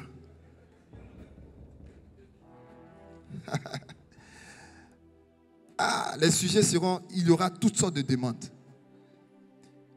Qu'est-ce qui a amené Dieu à venir la même nuit? C'est ce que Salomon a fait le matin. La question que je veux te poser, qu'est-ce que tu vas faire pour amener Dieu à te visiter promptement? C'est le genre de sacrifice que tu vas faire le matin. Vous êtes avec moi? Et quand je dis le matin, ça peut représenter aussi pour cette saison de moisson. Qu'est-ce que tu vas apporter à Dieu? Avec quelle intention de cœur et d'esprit? Qu'est-ce que tu es en train de donner comme message? Retenez ce que j'ai dit. La nature, la qualité ou la quantité de ce que j'apporte à l'autel détermine mon désir d'avoir une chose. Voilà pourquoi, quand Dieu a voulu avoir des fils, il a regardé ce qu'il avait de meilleur au ciel, son fils Jésus. Et il a sacrifié sur l'autel pour que plusieurs petits frères, nous puissions naître de par la semence de Jésus-Christ. Alléluia.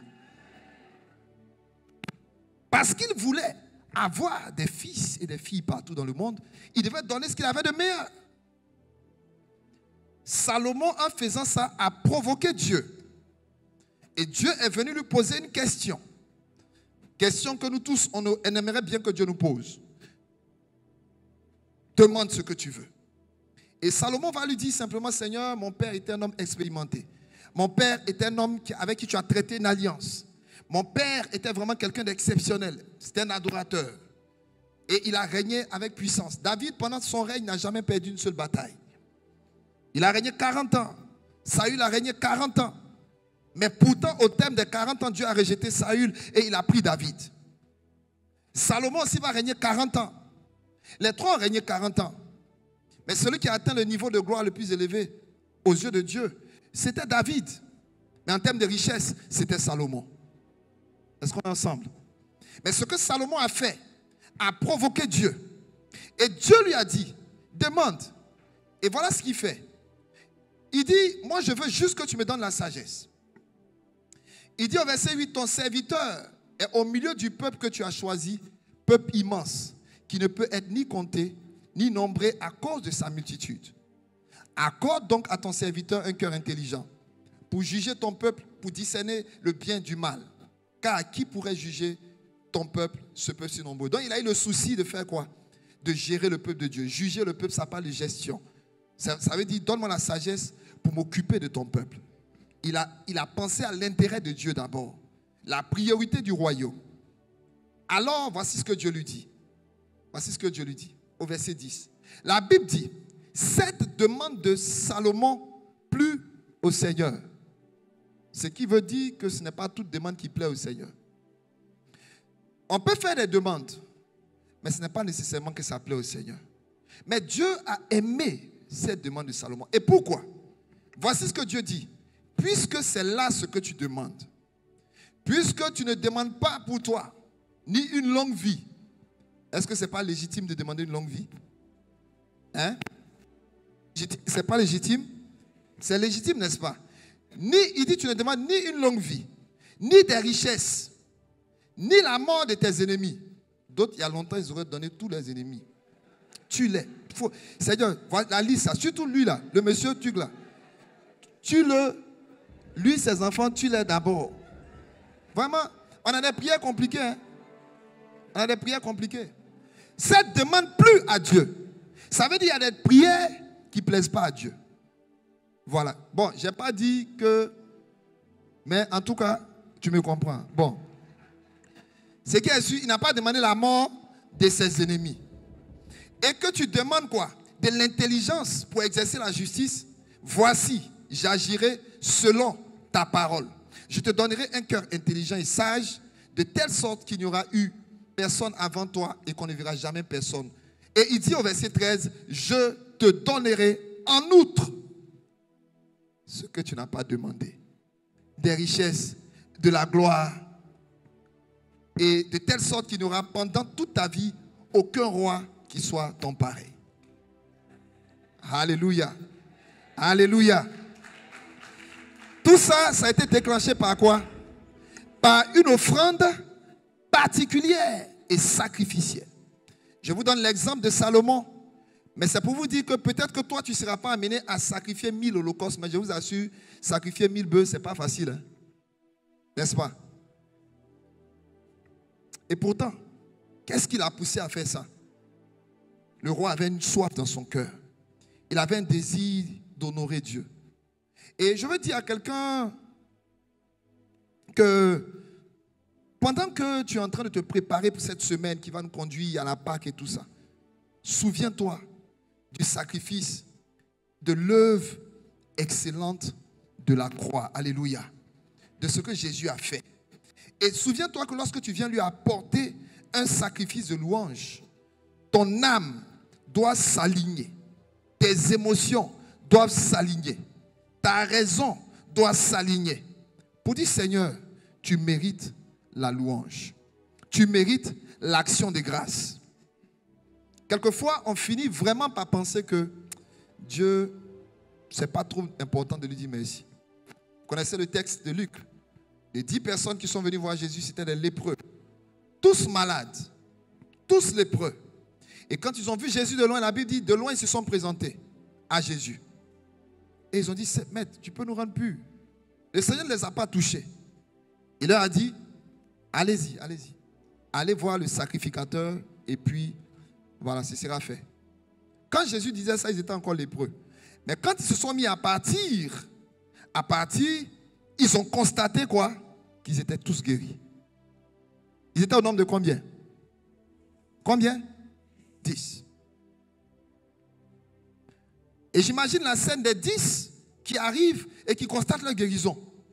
Oh, je vous dis, quand tu es lépreux en Israël, peut-être que vous ne réalisez pas ce que ça peut être cette joie qu'ils ont eue. Mais quand tu es lépreux en Israël, tu deviens une paria. C'est la pire des choses qui puisse arriver à quelqu'un, la lèpre. Parce que tu es excommunié. Et ça, peu importe ton rang social. Ça veut dire que si tu étais un homme d'affaires influent, tout ça, peu importe. Le jour où on découvre la lèpre, on te chasse. Si tu étais marié, on te sépare de ta famille, tes enfants. C'est fini. On vous met dans un camp de réclusion en quarantaine jusqu'à ce que tu meurs là-bas. Et c'était difficile. Imagine quelqu'un qui est fiancé et puis on découvre la lèpre. Tu vas perdre ta chérie. C'était comme ça. Maintenant, imaginez les 10 là. Ils s'en vont, chemin faisant, ils constatent quoi? Qu'ils sont guéris. Maintenant, parmi les 10, il y a un. Il a laissé sa fiancée à cause de la maladie. Il y a un autre, il avait un business. À cause de la maladie, il a perdu ça. Dès qu'il est guéri, qu'est-ce qui lui vient en tête? Qu'est-ce qui lui vient en tête? Rapidement son business. Attends, je vais aller voir si quelqu'un n'a pas pointé sur ma chérie rapidement. Donc, sur le groupe des 10, 9 ont continué leur route. Moi-même, j'imagine que l'autre là, Dieu lui a dit, mais les gars, on ne va pas partir comme ça. Il y a quelqu'un derrière quand même qui nous a... J'imagine la scène, quoi. Peut-être ils lui ont dit, oh, il faut laisser lui là. C'est un guérisseur, il a l'habitude. Tu ne dis pas merci, il guérit. Tu dis, oh, c'est pas grave, il faut laisser là. Il les a regardés et dit, non, moi. Et de surcroît, les 9 étaient des juifs. Et lui seul, il était samaritain. Il dit, moi, je ne peux pas partir comme ça. Cette manière de faire ne me sied pas. Il retourne. Dis avec moi, il revient sur ses pas. Non, je ne t'ai pas dit, il revient sur ses pas. Quelqu'un m'a dit encore avec moi, il revient sur ses pas. Alléluia. Cette fête de moisson est un rendez-vous, tu dois revenir sur tes pas. Revenir sur tes pas, tu sais ce que ça veut dire? Ça veut dire, tu vas laisser ce que Dieu n'a pas encore fait en 2023, tu vas revenir en 2022, en 2020, en 2020. Tu reviens sur tes pas et tu vas essayer de te souvenir un peu de ce que Dieu a déjà fait. Tu vas laisser ce qu'il n'a pas encore fait et tu vas commencer à regarder ce qu'il a déjà fait.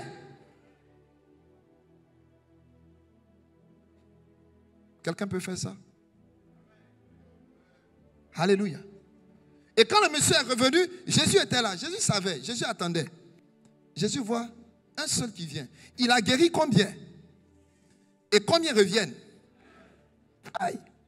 Et pour vous montrer que ça fait mal à Jésus, que Jésus a été choqué, c'est dans la question et la réaction de Jésus. Qu'est-ce que Jésus dit? Où sont? Il a demandé, tes collègues lépreux là, ils sont où? Demande à ton voisin. Ils sont où? Demande à ton voisin. Où ils sont? Frère, il y a des attitudes que nous avons. Dieu même nous il est étonné. Il dit, on peut faire ça. On devient amnésique spirituel.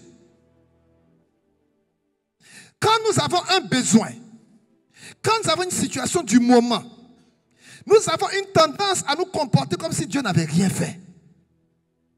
Est-ce que c'est bon?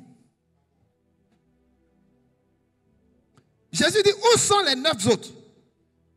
Il dit, ah, Jésus, ah, en tout cas, moi, je suis là. Et Jésus dit, ne s'est-il trouvé que cet étranger, pour revenir sur ses pas et donner gloire à Dieu? Maintenant, là où beaucoup de gens ne savent pas cette histoire, je vais vous dire quelque chose. Jésus dit, ok, toi, comme tu es revenu, en anglais, on dit, your faith make you whole. C'est-à-dire, ta foi t'a rendu complètement libre. Je vais vous dire quelque chose. Les 9 autres ont eu des guérisons physiques, mais leur compte bancaire était toujours lépreux. Leur relation était toujours lépreuse. L'action de grâce permet à Dieu de restaurer ta vie de manière intégrale. Les autres ont eu une guérison physique. Et c'est tout. Celui qui est revenu sur ses pas a été guéri intégralement. C'est-à-dire, la parole que Jésus a dite sur lui, c'est dit, tu n'es pas seulement guéri physiquement, mais je guéris tes finances, je guéris ton mariage, je restaure ta vie. C'est ça, on dit, ta foi t'a rendu complet. C'est-à-dire, le français ne traduit pas ça très bien, mais si vous étudiez, vous allez voir.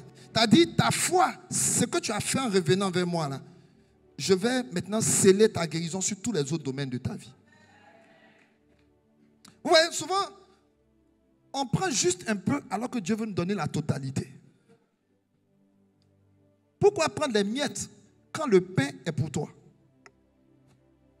Et l'attitude de gratitude, l'action de grâce est une réponse à la grâce de Dieu. Quand tu reçois la grâce de Dieu dans un domaine de ta vie, en retour, toi tu prends cette grâce et tu la ramènes à Dieu sous forme d'action de grâce.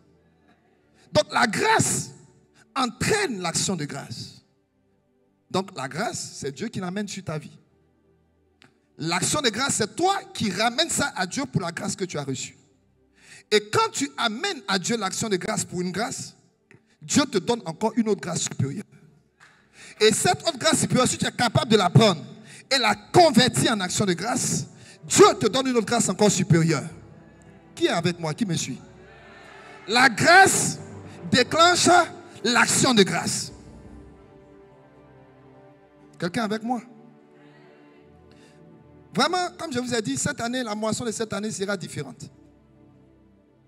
Si tu crois, dis Amen. Je prie que tu fasses ta moisson sur la base d'une révélation. Frères et sœurs, croyez-moi, on ne peut pas servir Dieu avec ses ressources matérielles et puis rester pareil. Si on le fait selon les règles de l'autel, si on le fait selon les règles de Dieu, si on le fait avec une certaine disposition de cœur et une révélation, si vous associez votre semence, votre action de grâce pour la moisson, votre sacrifice de louange, vous dites Seigneur, voici la situation de mes filles. Voici la situation qui prévaut dans ma famille. Voici la situation qui prévaut dans comment on appelle ça, dans cette entreprise que tu m'as donnée. Je suis dans un cycle perpétuel de recommencement. Je commence, ça n'aboutit pas. Tu te rends compte que ta société doit être connectée au spirituel. Et ce que la plupart d'entre nous oublions, c'est que si tu ne connectes pas ton entreprise, si tu ne connectes pas ta famille au spirituel, ta famille est quand même gérée par le monde spirituel. Et c'est pour ça qu'il dit, moi et ma maison, nous servirons l'Éternel. Vous choisissez qui vous voulez servir, mais moi et ma maison, nous allons servir Dieu. Nous allons adorer Dieu. Parce que frères et sœurs, il n'y a rien dans le monde naturel qui ne soit spirituel.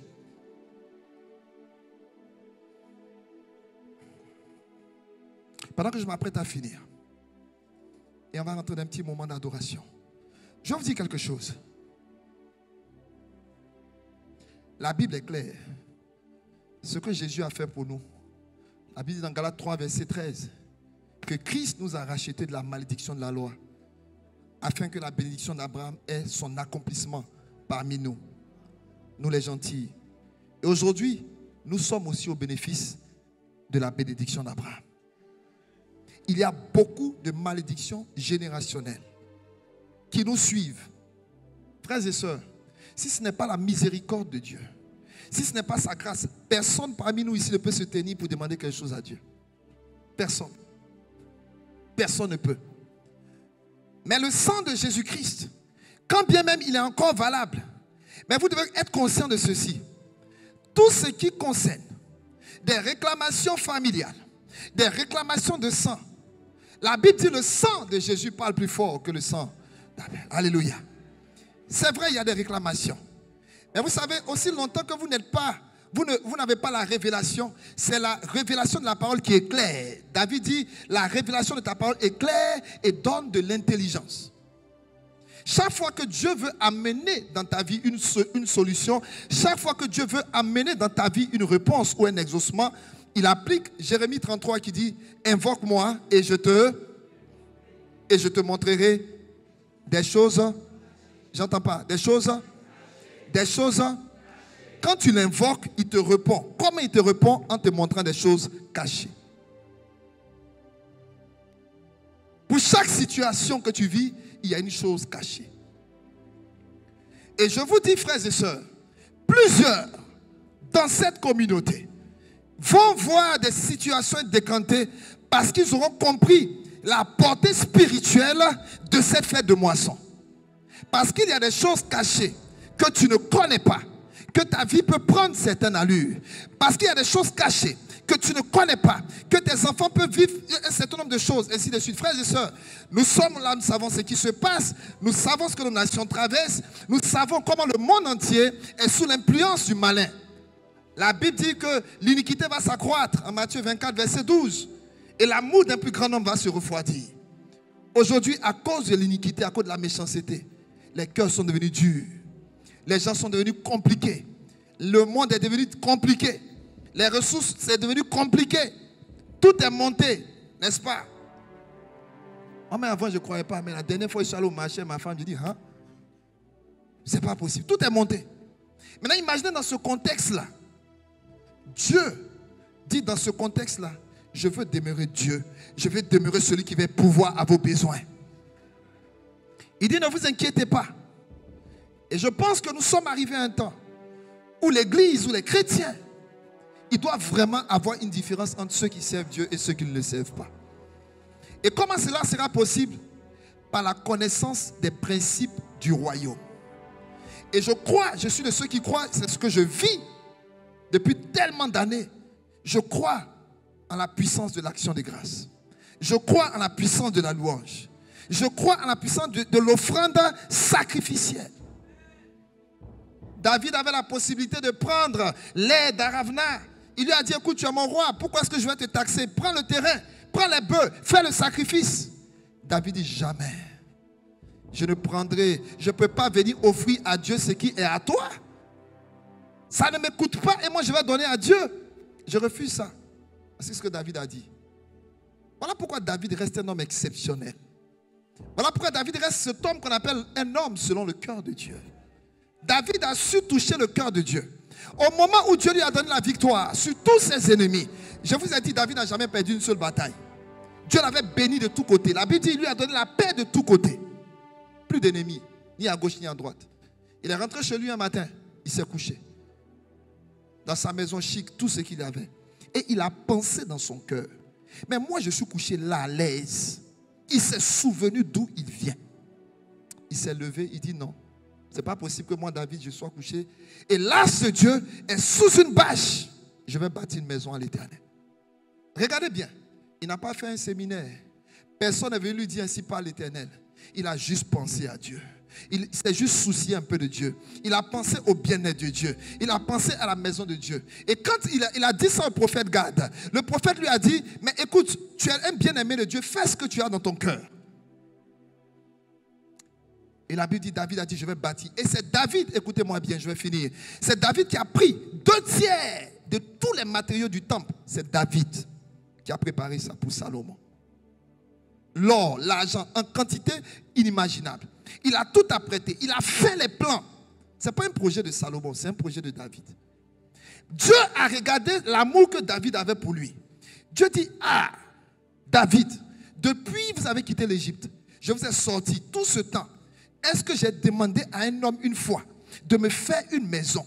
Mais toi, David, pendant que jamais personne n'a pensé, toi, tu as pensé à me faire une maison. Frère, c'est ce jour-là que Dieu a dit, le Messie va venir par la lignée de David.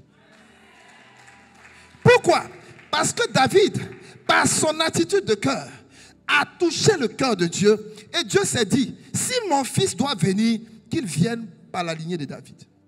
Voilà comment il a reçu la prophétie que sur ton trône, il aura un roi éternel. Et c'est pour ça que Jésus s'appelle le fils de David. Tu peux l'appeler de différents noms, mais quand tu l'appelles fils de David, aie pitié de moi, tu remues quelque chose en lui. Parce que David n'était pas n'importe qui. Le chant agréable d'Israël, David. David pouvait amener. David est celui qui a institutionnalisé le ministère de chantre dans 1 Chronique chapitre 16. C'est lui qui a mis un système d'adoration 24 heures sur 24 pour que des gens se relaient. Pendant 40 ans, il était au pouvoir. Les gens célébraient jour et nuit. David a ouvert le ciel de Jérusalem. Le ciel, les anges montaient et descendaient sur Jérusalem. Et Salomon est venu régner dans une atmosphère d'adoration que David avait bâtie.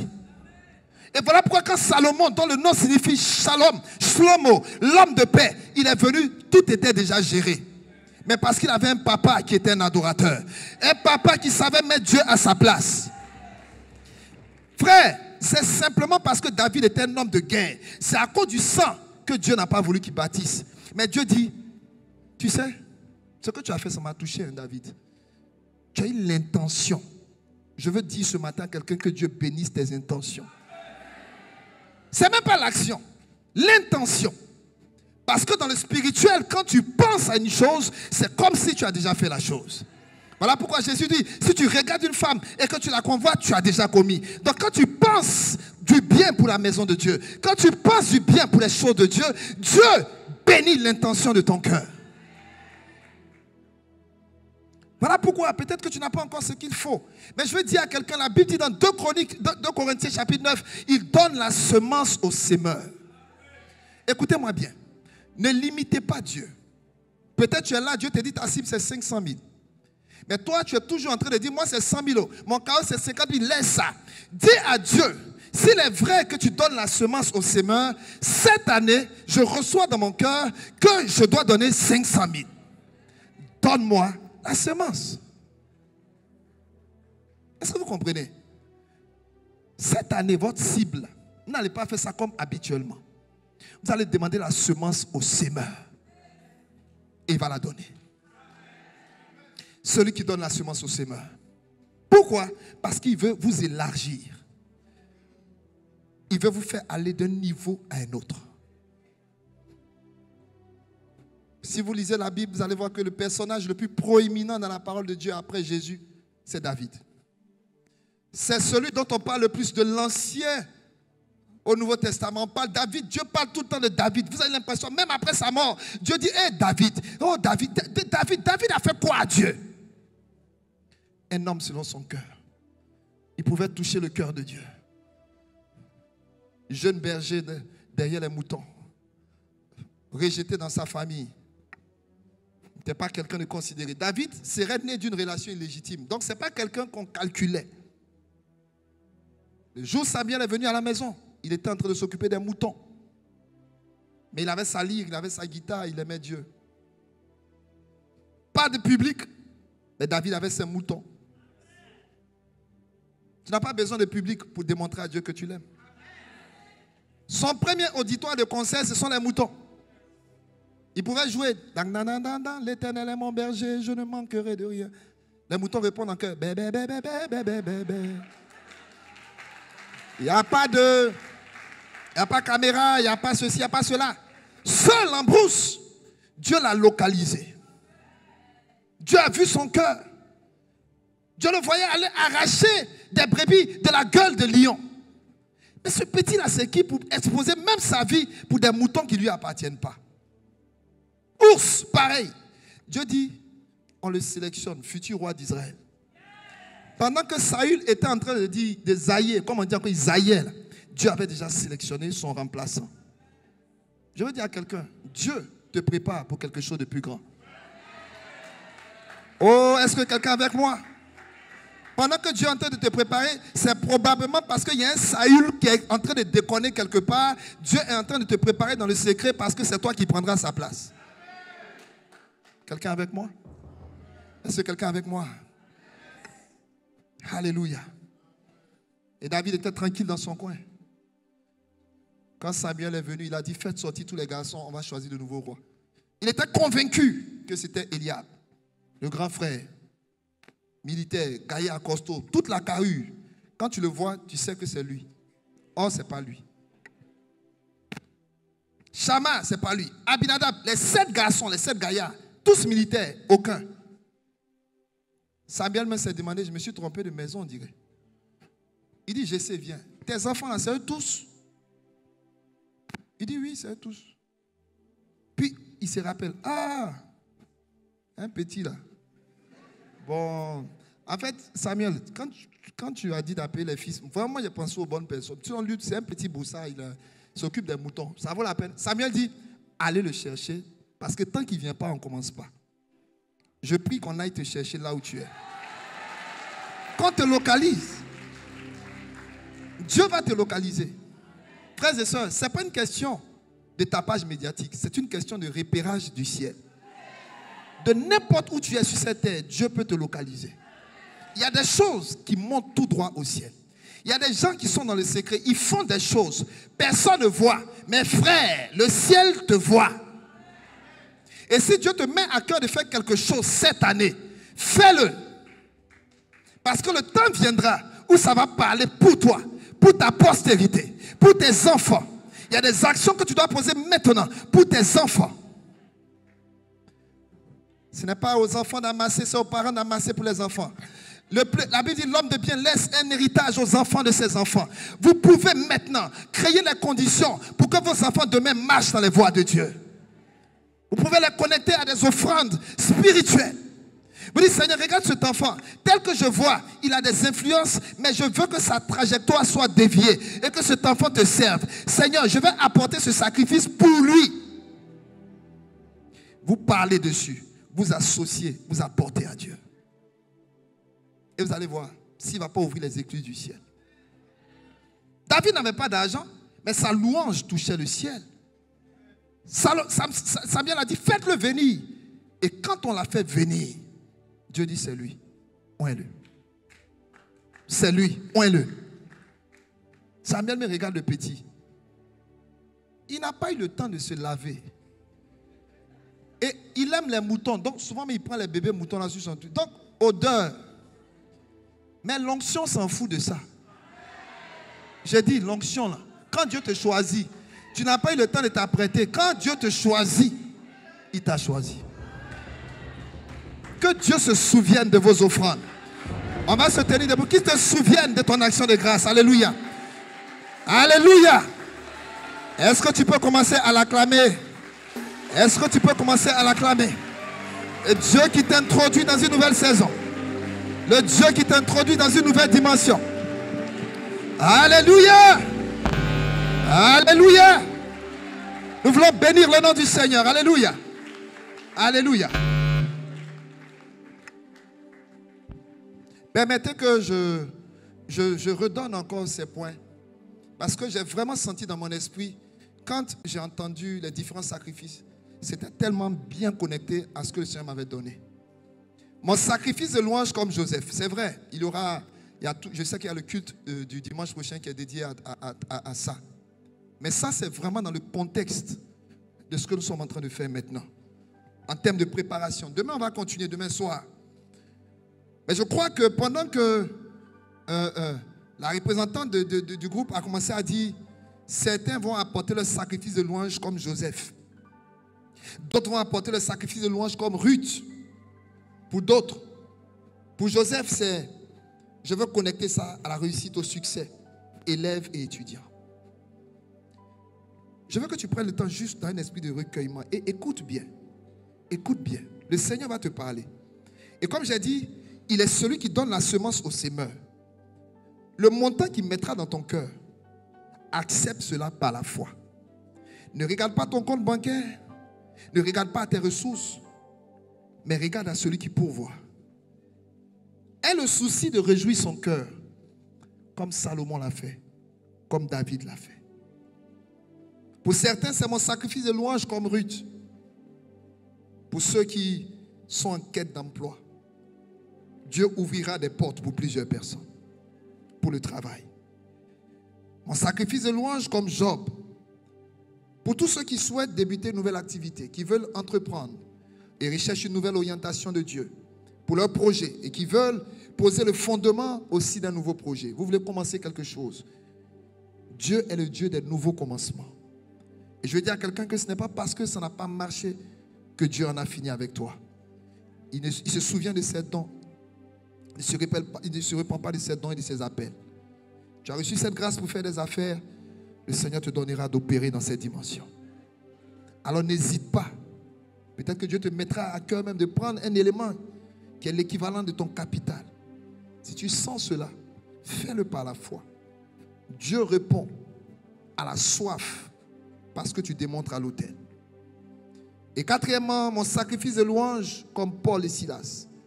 Pour ceux qui recherchent la délivrance de Dieu. Dans tous les domaines, l'enfantement, le mariage et toutes ces choses, influence de sorcellerie et tout ça. Qui ont besoin qu'une restauration ait lieu. Mon sacrifice de louange comme Daniel.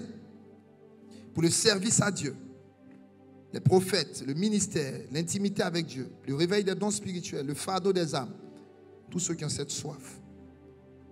Il y a aussi une cible qui a été donnée.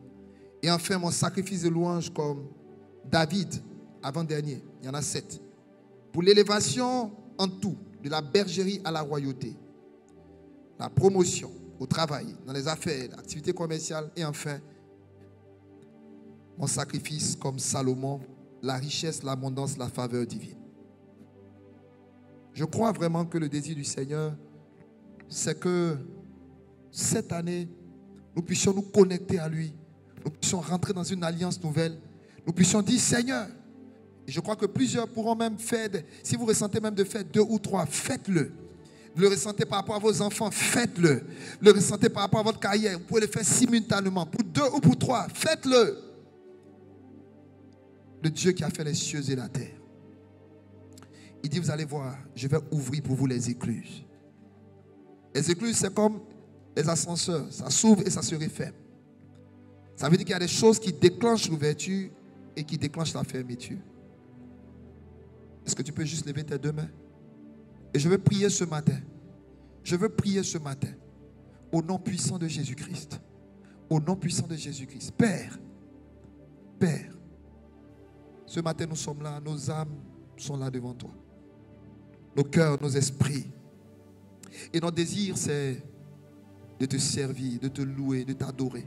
Et de t'apporter l'expression de notre reconnaissance au travers de notre sacrifice de louange.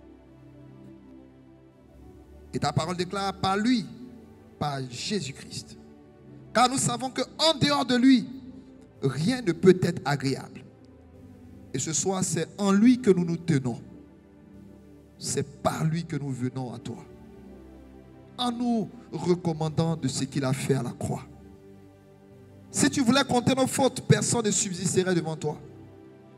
Mais ta parole déclare que le pardon se trouve auprès de toi, afin qu'on te craigne. Ce matin, voici ton peuple. Toute cette communauté rassemblée, unie devant toi. Les mains levées vers celui qui a fait les cieux et la terre. Nos cœurs se tournent vers toi. Nos âmes se tournent vers toi. Toi qui dis et la chose arrive. Toi qui ordonnes et la chose existe. Je prie que tu te lèves comme le défenseur. Et que toute langue forgée contre ton peuple soit nulle et sans effet.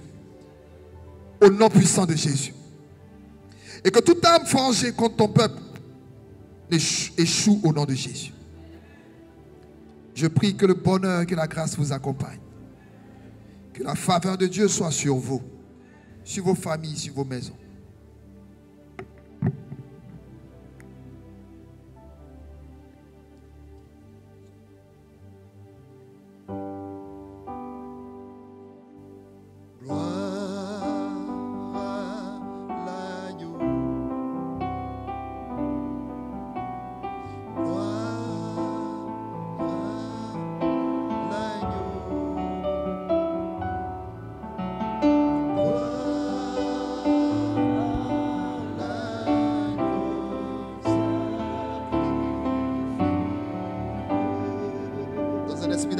Disons gloire à l'agneau.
Seulement le peuple de Dieu. On y va, gloire.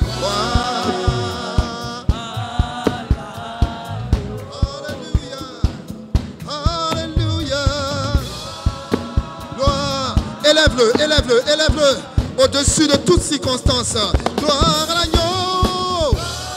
Gloire à l'agneau de Dieu. Sacrifie. Je vais demander seulement aux hommes, les hommes. Seulement les hommes. Seigneur, ces cantiques, c'est pour toi ce matin. Reçois, reçois.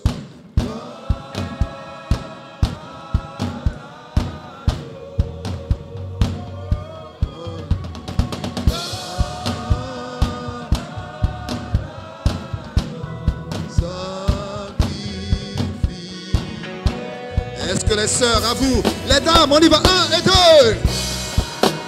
Alléluia. Oh, tu es merveilleux, tu es merveilleux. Gloire. Gloire. Oh, gloire. Alléluia. Tous ensemble, on y va encore. Gloire.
mon Dieu, entends toujours.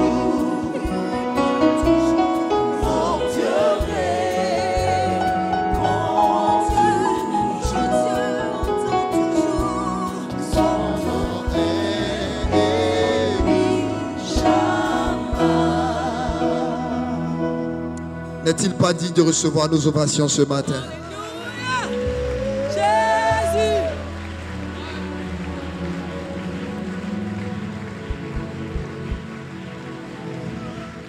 N'est pas digne de recevoir des ovations avec des cris de victoire. Avec des cris de victoire. Alléluia. Que le Seigneur nous bénisse.